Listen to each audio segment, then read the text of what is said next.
नमस्कार दोस्तों, मैं प्रिंस कुमार शर्मा। आज मैं आप सभी का स्वागत करता हूं मेरे इस YouTube चैनल पे। सबसे पहले दोस्तों, जो नए आए हैं प्लीज़ इस चैनल को सब्सक्राइब करें और बेल आइकन को प्रेस करें ताकि हमारा मोटिवेशनल वीडियो सबसे पहले आपको मिल सके। दोस्तों, आज मैं बात कर रहा हूँ एक ऐसे बूढ़े आदमी की जो अपने हाथ में पेंसिल लेकर पूरे घर का चक्कर काट रहे हैं। कभी अखबार, कभी कॉपी, कभी घर की रेलिंग, तो कभी घर के दीवार पे। जहाँ भी उनका मन करता वहाँ पे वो कुछ लिखते हैं और बुदबुदाते हैं। घर वाले उन्हें देखते रहते हैं, कभी आंखों में आंसू तो कभी चेहरे पे मुस्कुराहट ओढ़े। यह 70 साल के पागल से आदमी अपने जीवन में वैज्ञानिक जी के नाम से मशहूर थे, जिनका नाम डॉक्टर वशिष्ठ नारायण सिंह है, जो एक महान गणितज्ञ हैं। यह एक ऐसा नाम है जिनकी बुद्धि क्षमता को पूरी दुनिया ने सलाम किया और इन्होंने नासा के लिए भी काम किया।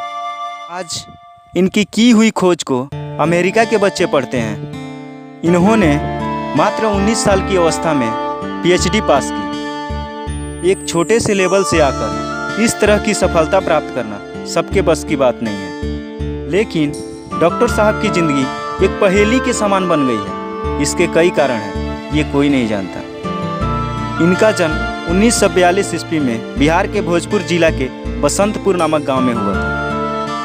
इनका परिवार आर्थिक रूप से गरीब था। इनके पिताजी पुलिस विभाग में कार्यरत थे। बचपन से वशिष्ठ नारायण सिंह में एक विलक्षण प्रतिभा थी।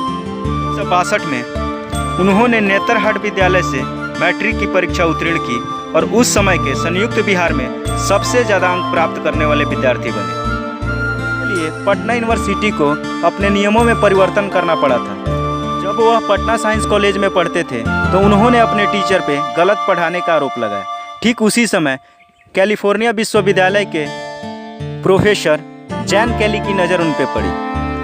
कैली उनके प्रतिभा को पहचाने और उन्हें अपने साथ अमेरिका ले गए। 1969 में उन्होंने कैलिफोर्निया विश्वविद्यालय से गणित में PhD की और वाशिंगटन विश्वविद्यालय में एसोसिएट प्रोफेसर बने।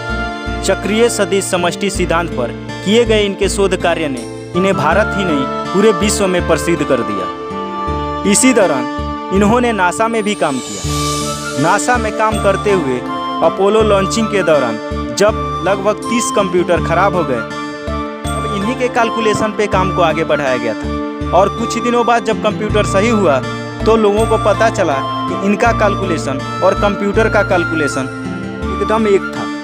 नासा में काम करने के बाद वो वापस भारत आ गए और फिर IIT मुंबई, IIT कानपुर और ISI कोलकाता में नौकरी की। 1973 में उनकी शादी वंदना रानी सिंह से हो गई। उसी समय घर वालों को उनके असामान्य व्यवहार के बारे में पता चला।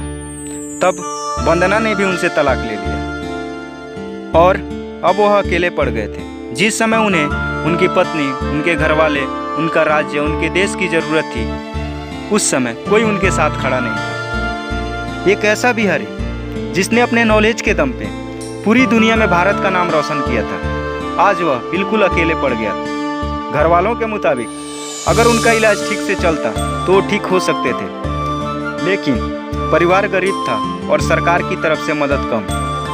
1987 में वह अपने गांव वापस लौट आए और 89 में अचानक पता नहीं कहाँ गायब हो गए। 1993 में वह बहुत ही दयनीय हालत में डोरीगंज, सारण में पाए गए।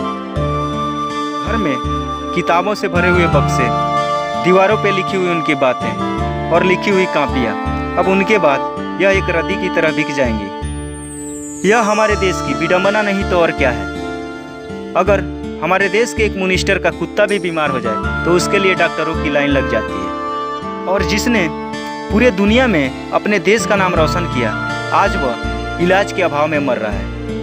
बाकी वशिष्ठ बाबू खुद पागल नहीं हुए थे, ये समाज ने उन्हें पागल बना दिया था। हमें गर्व है इस बिहारी पे, जिन्होंने बिहार ही नहीं पूरे विश्व में अपने देश का नाम रोशन किया और साथ ही इन्होंने आइंस्टाइन को भी चुनौती दी।